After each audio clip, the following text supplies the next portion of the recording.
Il y a plus de plaisir à donner qu'à recevoir. Acte 20, verset 35. Voilà Bibou et Lula, regardez comme ils se font des câlins. En fait, je crois qu'ils sont très contents parce que Quentin leur a promis des friandises. Et oui, Noël approche, mais même avant Noël, on peut manger quelques friandises. Alors Bibou et Lula sont contents.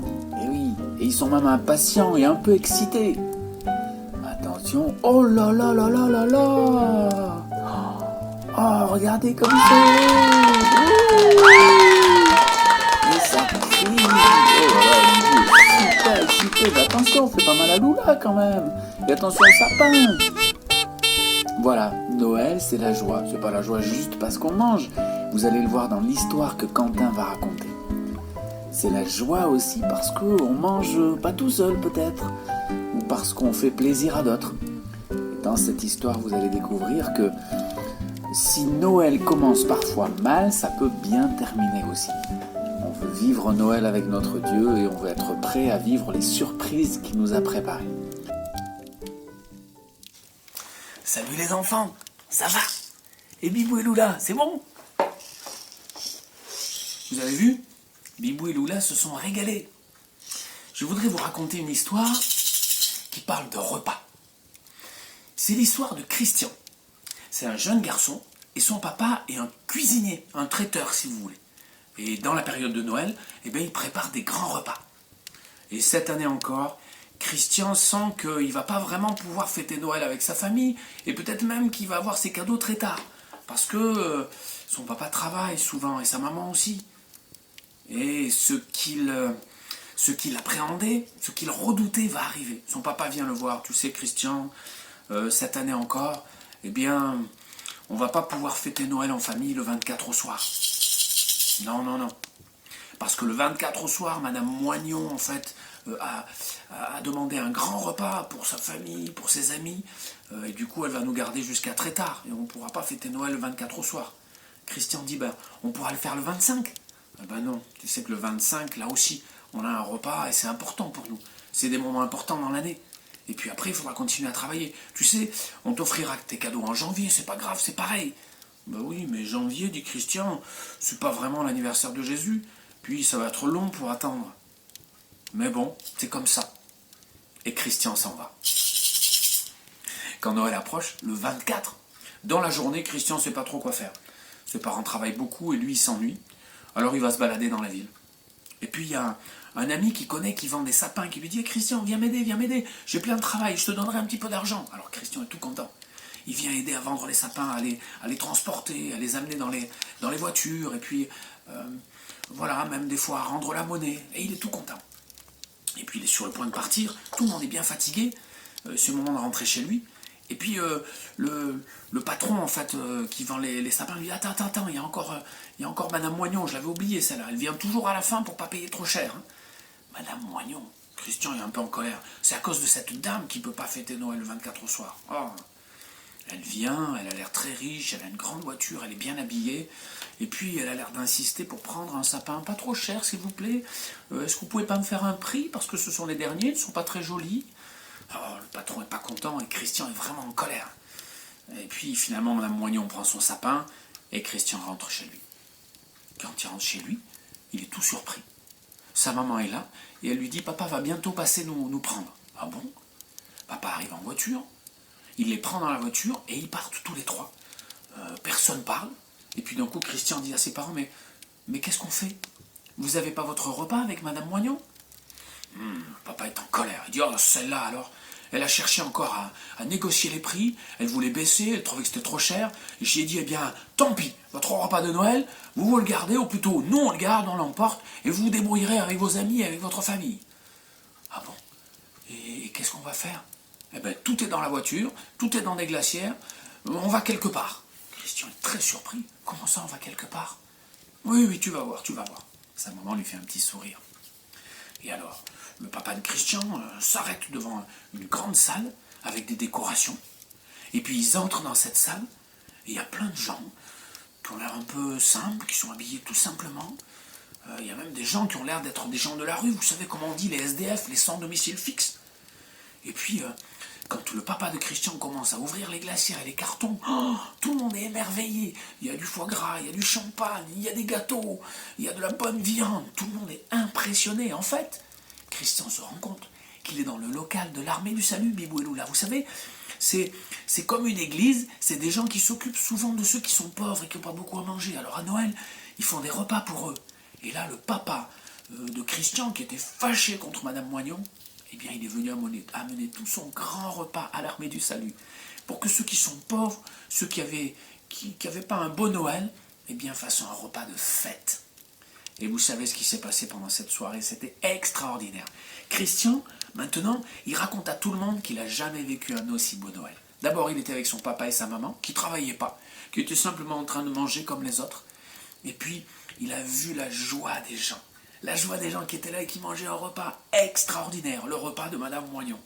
Alors bien sûr, en rentrant, quand papa a tout rangé, il a dit à Christian, « Ne t'inquiète pas, j'irai demander pardon à Madame Moignon et on ira s'arranger avec elle. » Je me suis mis un peu en colère, mais je pense que c'était bien de faire plaisir à ces gens. Et vous voyez, Noël, c'est pas qu'une histoire de nourriture. Hein. Peut-être que vous allez dire, « Oh, pourquoi on mange ça pour le repas de Noël? Est-ce qu'on pourrait pas manger mieux ?» Noël, c'est penser aux autres. Noël, c'est être un peu comme Dieu et comme Jésus, hein, qui ont pensé à nous et qui sont venus vers nous. Alors nous, à Noël, on pourrait aussi un peu penser aux autres. Aller vers les autres. Au lieu de penser qu'à nous et à nos cadeaux et à notre repas, on pourrait participer à un Noël du cœur.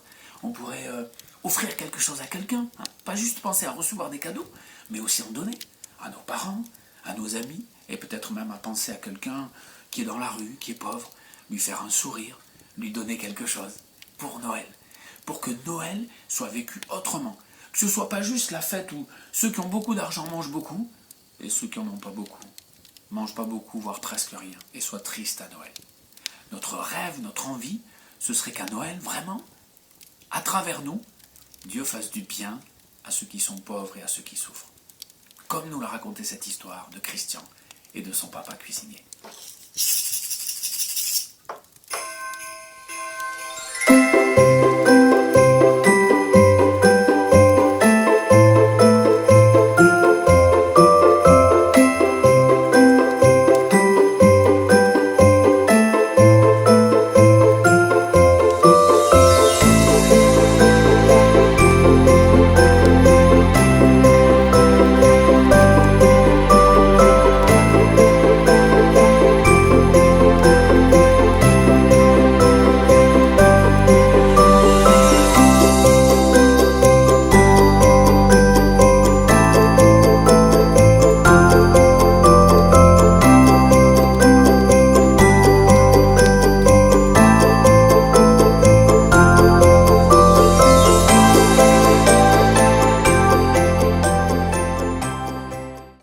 Joy to the world, the Lord has come.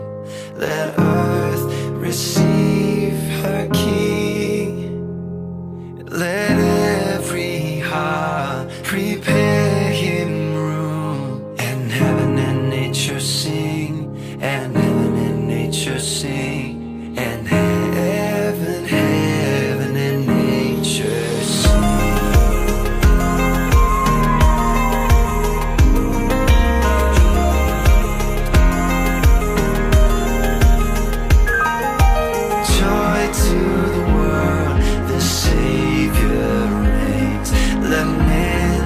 Songs employ wild fields and floods, rocks, hills and plains. Repeat the sounding joy.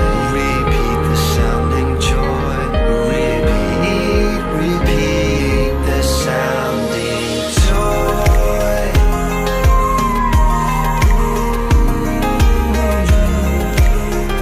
Repeat the sounding joy.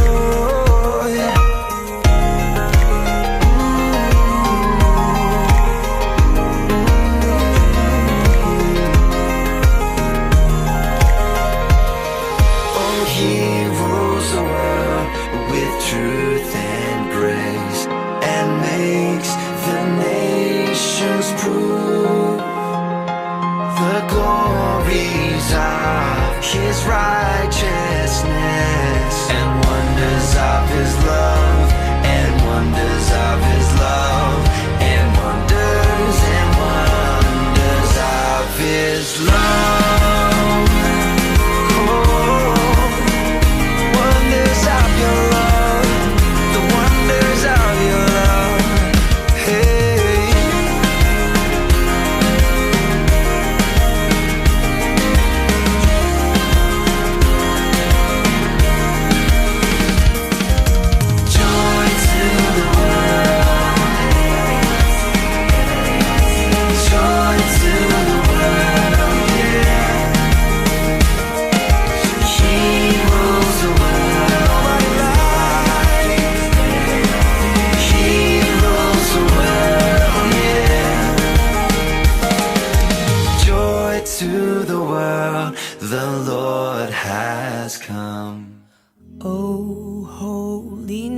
The stars are brightly shining. It is the night of our dear Savior's birth. Long lay the world in sin and error pining till He appeared.